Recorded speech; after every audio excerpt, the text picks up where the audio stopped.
प्राचीन काल में रावण नाम का एक राक्षस सभी लोगों पे भारी था।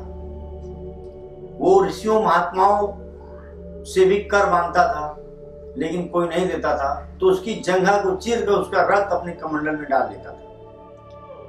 उस रक्त से माता सीता का निर्माण हुआ। यूं कि रक्त से जब घड़ा भर गया तो रावण उसे लेके जा रहा था, तो जाते जाते उससे रास्ते में जनकपुर नगरी आई। वहां उसने उस घड़े को रख दिया और उसे पेशाब जब लगी तो वो में इतना विलीन हो गया कि वो घड़ा वो वहीं भूल गया।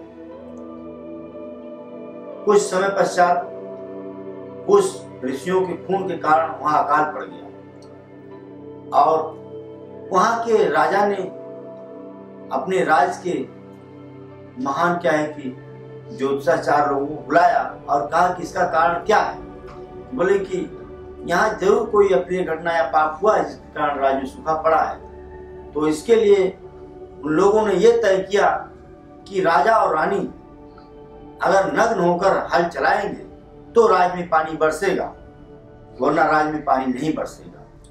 अंततः हुआ यही कि राजा रानी नग्न होकर हल चलाए और ये खून का घड़ा जहां गिरा था वहीं पे जाके उनका हल फंस गया और उससे एक सुंदर कन्या का जन्म हुआ जिसका नाम सीता हुआ।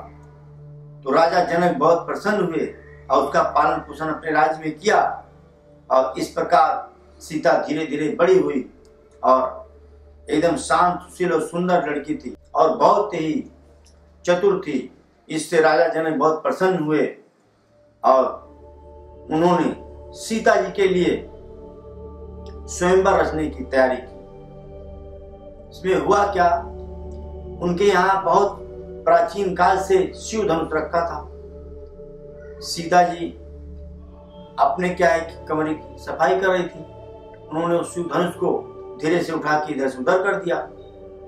तो राजा दशरथ को इस बात का जब भान हुआ कि इस शिव धनुष को कोई उठा नहीं सकता, तो सीता जी ने अगर इसे उठा लिया तो जरूर ही कोई शक्ति का अवतार है। उन्होंने उसी समय प्रतिज्ञा की कि जो इस धनुष को तोड़ेगा उसी के साथ इसका स्वयंवर किया जाएगा।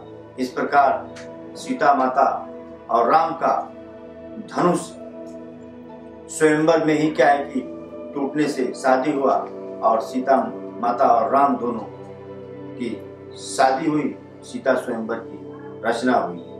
जय श्री